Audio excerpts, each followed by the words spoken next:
more I'm talking about it, the more I'm thinking like I'm so dumb. Like I'm so dumb, fuck.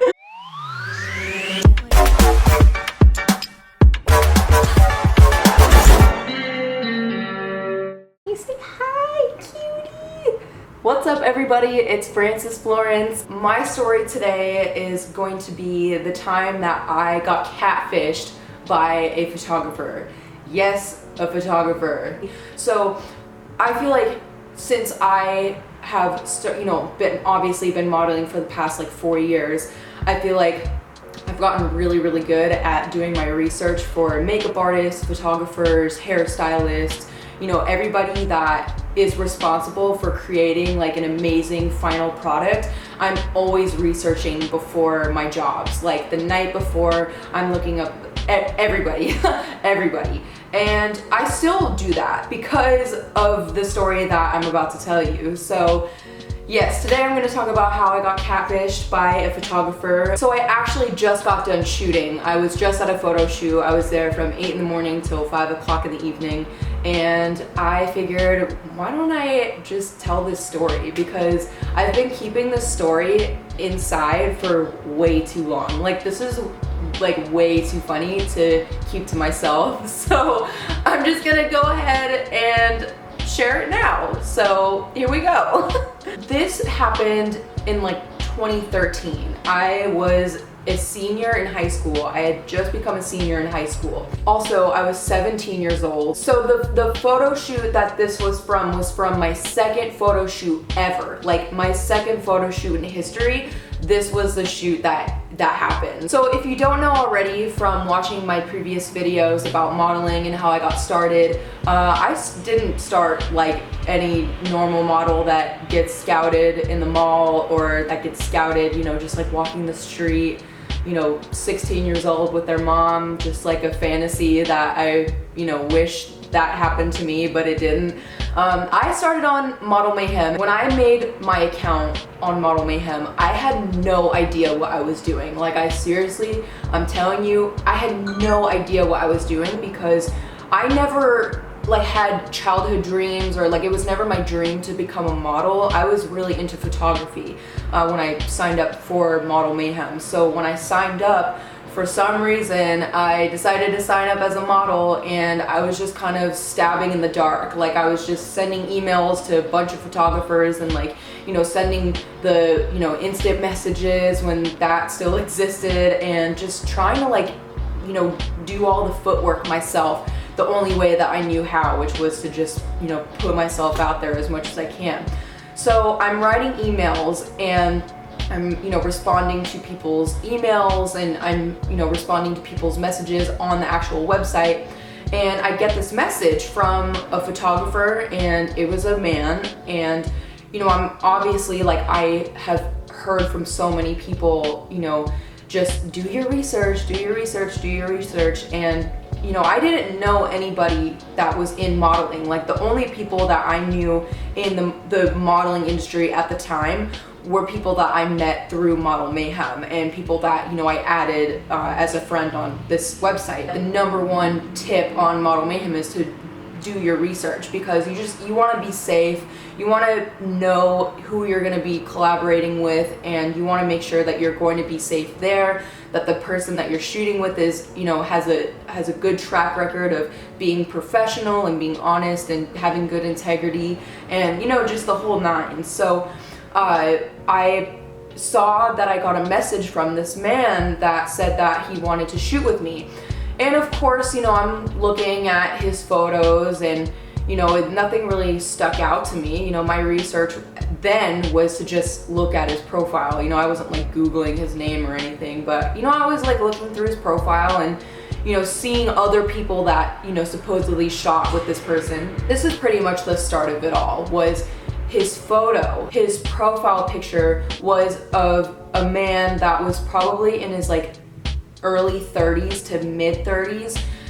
He was like a medium build. He had like slicked back brown hair and in his picture he was smiling and he, you know, just looked very normal.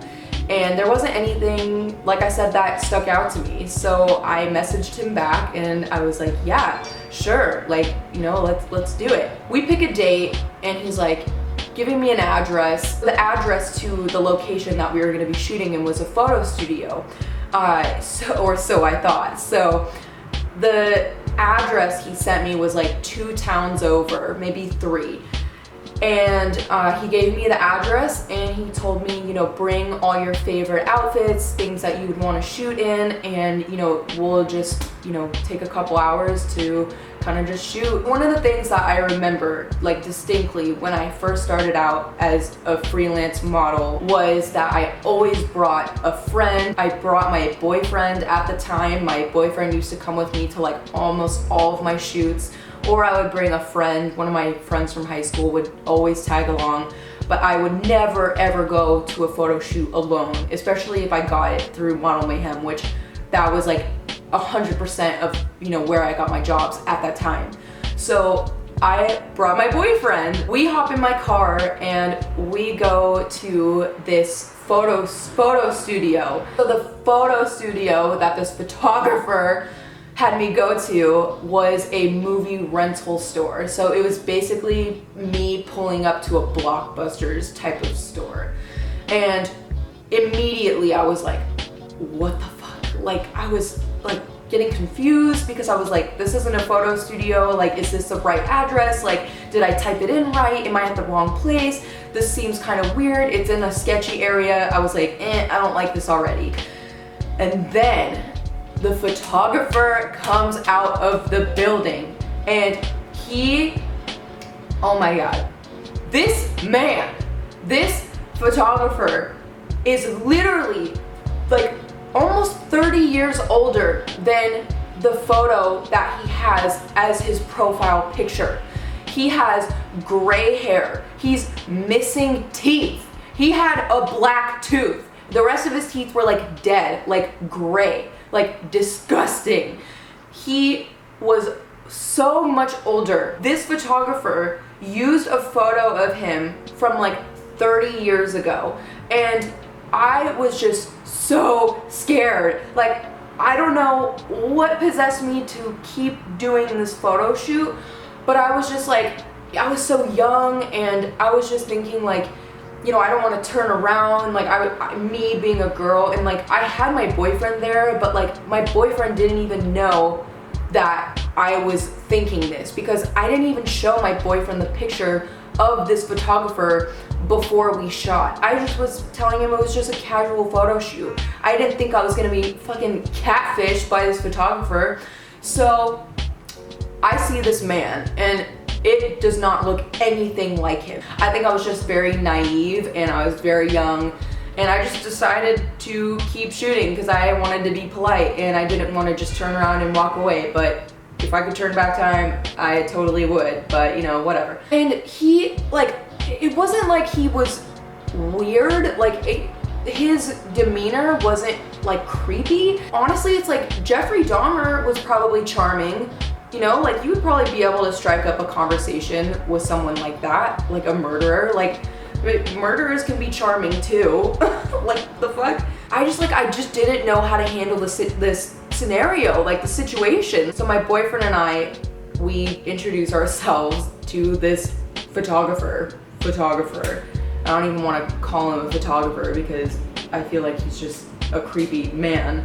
But we introduce ourselves to this person, and he's like, come follow me back to the studio. I have a studio in the back of this movie store. We finally get back to the photo studio. You know, there was obviously like the typical like photographer stuff, like the big studio lights and the reflectors and the backdrops and all the different colored rolls on the ceiling that you could pull down so you could like change the color, and you know, a bunch of props. But the one thing that I noticed was that on the walls there was like a bunch of clothes like on racks, and all of the clothes were like really kinky. Like there was like fishnet like bodysuits and like tiny little tube tops and like schoolgirl skirts. So my heart was like pounding, and I was just like too nervous to I was just too nervous to speak up. Like I just didn't know what to do. I just knew that if the photographer was gonna suggest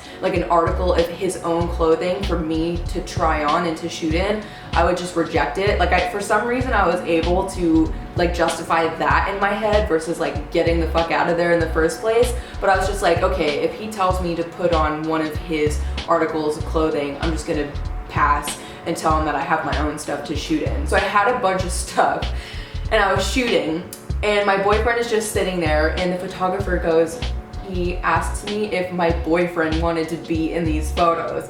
So me, I'm just like, yeah, sure. So like my boyfriend comes into the set, like where the backdrop is, where I'm standing, and we start like shooting together, and he was getting like super excited, and I was like, oh, like I don't know, like this is so weird, like what the fuck did I just do? When I went to go change, he would follow me and he would pull something off of the rack and be like, here, you should try this. And I was like, oh no, it's okay, like I have my own stuff, I brought a lot of it, you know, I'm just gonna wear that, like I'm good, thank you so much. And he'd be like, oh, okay, you know, it wasn't like, no, like put this on. It was just like, he was like, okay. Also in this studio, there was like a bunch of dolls, like life-size, like human look-alike dolls that were like all like jumbled up together, like pushed in the corner of a room, and they were the ones that had like all the private parts. It was super bizarre. The more I'm talking about it, the more I'm thinking like I'm so dumb. Like I'm so dumb, fuck. Okay, so the rest of the shoot, I'm not gonna bore you guys. There's really nothing else to talk about. We shot, it was fine. I didn't get killed. Obviously, I'm still alive, wasn't murdered. God bless, thank the Lord. And that was it, or so I thought. Like I keep trying to put myself in the position that I was in then, now, but I would never, ever get in that position ever again. Like there's no way I would end up in that scenario that I was in, you know, 4 years ago when I first started out modeling. So this photographer would just randomly hit me up, kind of late at night, like while I was in school. He would ask me like how I'm doing, like how my day was. So I just immediately was like, okay, like I gave this guy the benefit of the doubt for God knows why, and now he's actually being like really fucking weird, so I'm just gonna block his number. Clearly he didn't know that I blocked his number because he started emailing me poems. I think the scariest part of it all was the emails. I feel like that was the last and final straw of creepiness, and I just was like, no, can't do this. Blocked on everything. Like you have no idea, I've literally been trying to look for these emails for years. Like probably a year and a half after I did this shoot, I was like, where the fuck are these emails? And I pulled up my email and I was like trying to look for it, but I literally can't find these emails everywhere. Like I couldn't not share this. And obviously, like, why the fuck would I make this up? So anyways, there was this one email that was probably the creepiest out of all of them, and it was about wanting to be a rock star. There was like a cartoon, like graphic of a little kid kind of like crowd surfing, and all these little kids like holding this character up in the air, and that was at like the bottom of the email. And then the poem itself was like all written in like black and gray and blue and white, like all, like each letter was a different color, and it looked like a 5-year-old wrote this poem, and it was just eerie as fuck. Like if I find these emails, like you better fucking believe sorry, I feel like my apartment is fucking haunted. And it was like a nursery rhyme, and it was like talking about like being famous and like having people know your name and like all this weird shit. Ugh, I have goosebumps. Like it just makes me feel like so gross, and like I just cringe, like I just shudder. It's so gross. Yeah, after those emails, obviously he was blocked on everything, you know, completely gone, and I learned my lesson. So lesson learned, always do your research, and just when you think you're done doing research, do more. When you're freelancing, that was like the biggest thing, was like I didn't want to always have to bring a friend or bring my boyfriend to like every single one of my shoots, and I didn't want to have to, you know, be scared. Moral of the story, just always make sure that you are safe in those scenarios, and you do your research, and you know who you're going to be collaborating with, and you know who you're going to be shooting with.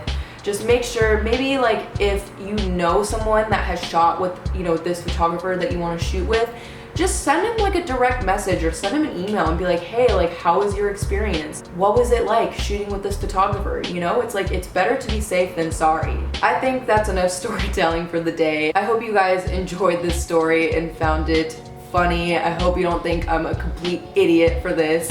Obviously, I've learned my lesson, but yeah, that was pretty stupid. So here I am exposing myself once again. If you're new to my channel, you know what to do. Make sure to give this video a thumbs up so that way I know that you guys like hearing stories like this of me almost getting murdered. And until next time, I will see you guys later. And until next time, I'll see you guys later. Bye.